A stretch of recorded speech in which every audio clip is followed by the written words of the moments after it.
మంత్రుల మధ్య విభేదాలు చిన్న విషయమే. ఓ అమ్మా, ఎక్కడ చిన్న విషయము మహేష్ కుమార్ గౌడు. పెద్ద మనిషి రేవంతమయ్యకు నిద్ర పడతలేదట. అరే రామశంకర, ఏంది పంచాది పాడైపోను. బుడపొరగాలు కొట్టుకున్నట్టే, బుడపొరగాలు కొట్లాడినట్టే ఉందట ఈ పంచాది పాడైపోను. ఇది ఇంతింతే పెద్ద మనిషి శివుల పడ్డదట. ఇక ఆయనే ఇక ఈయనకు ఫోన్ చేసి, నువ్వు రావే, నీ సంగతి ఎంత, నువ్వు రా, నువ్వేడ ఉన్నావు, నువ్వు కూడా రా. ఎదిగా ఈ వరంగల్ ఈ కరీంనగర్ పంచాదే అసలు అది రాశికి రాకుండా రంగా రాకుండా ఉందట. ఇంకా ఎడమొహం పెడమొహం అనే ఉన్నాయట కోజాగలు. ఇక వీళ్ళు జమనాయించలేక యాష్ట కొంటుండట పెద్ద మనిషి రేవంతమయ్య. ఏదో అనుకుంటే ఏదో చేద్దామనుకొని రేపు జూబ్లీ హిల్స్లో ఓట్ల పండుగ ఎట్ట చేయాలి, ఏ రకంగా జిజ్జుగా మరి సవాల్ ఇసిరి ఏ రకంగా మనం జిజ్జుగా గెలవాలి, ఏ రకంగా నెగ్గాలి అని నా బాధ. నాకు ఇంకా ఈ పాడైపోను, ఏంది పంచాది పాడైపోను. లేగలు కొట్లాడి ఆవుల కాలు ఇరగొచ్చినట్టే ఉంది కథ.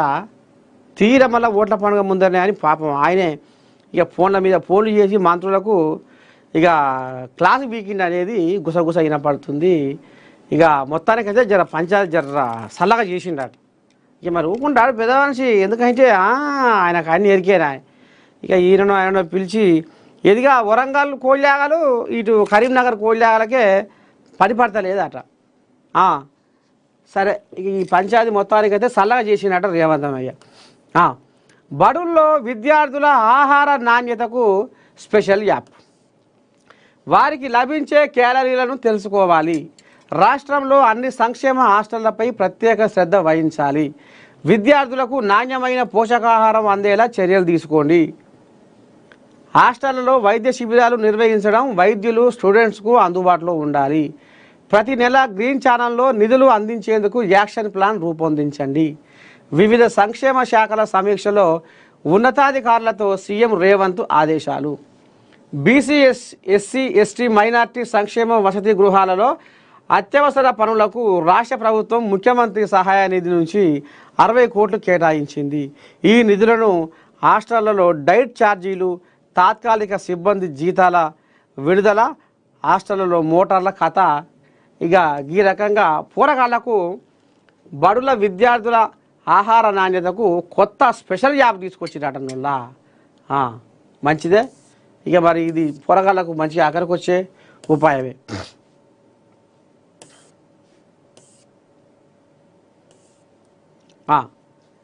సీతక్క సురేఖలు సమ్మక్క సారకల్లా పనిచేస్తున్నారు. అమ్మో, ఎవరంటుర్రు?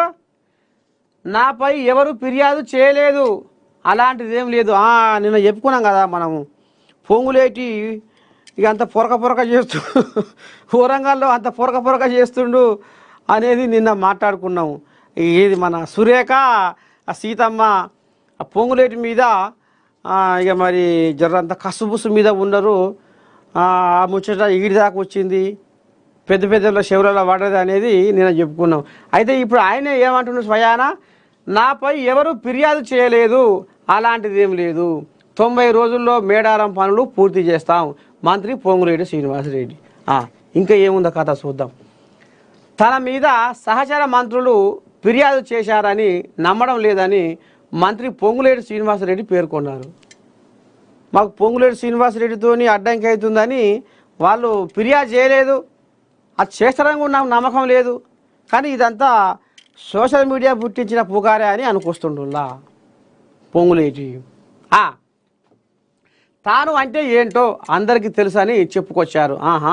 70 కోట్ల కాంట్రాక్టు కోసం తాపత్రయపడే అంత అవసరం తనకు లేదని స్పష్టం చేశారు.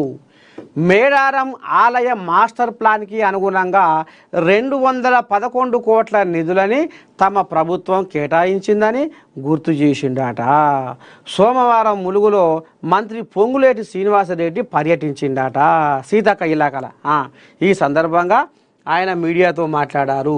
మంత్రులు తన మీద ఫిర్యాదు చేయడానికి అసలు ఏమి ఉందని, ఏమి లేదట, అంత ఉత్తబుర్రేనట. మంత్రులు సీతక్క, కొండా సురేఖ ఇద్దరు సమ్మక్క సారలక్కలా పనిచేస్తున్నారని ప్రశంసించారు. అమ్మని దండం పెడితే అయ్యా, మా సీతక్క కొండ సూర్యకక్క మొత్తం కొండ మీద కూర్చోవచ్చిపోయి ఈ మాట అనగానే పనిచేస్తుందని ప్రశంసించారు. భక్తుల భద్రత రక్షణకు ప్రాధాన్యం ఇస్తూ ఆధునీకరణ పనులు చేపడుతున్నామని పేర్కొన్నారు. 90 రోజుల్లో పనులు పూర్తి చేస్తామని తెలిపారు. మేడారం ఆలయ రాతి కట్టడాలకు కావలసిన గ్రానైట్ని పొరుగు రాష్ట్రాల నుంచి తెప్పిస్తున్నామని మంత్రి పొంగులేటి శ్రీనివాసరెడ్డి వివరించారు. ఇక మరి మేడారం పండుగ రాబోతుంది కదా, సమ్మక్క సారక్క జాతర. ఇక అక్కడ ఏదో తూతుంబకాయలు కాకుండా ఎప్పటికీ పర్మనెంట్గా ఉండేటట్టుగా ఉపాయం చేస్తుండట పొంగులేటి శ్రీనివాసరెడ్డి.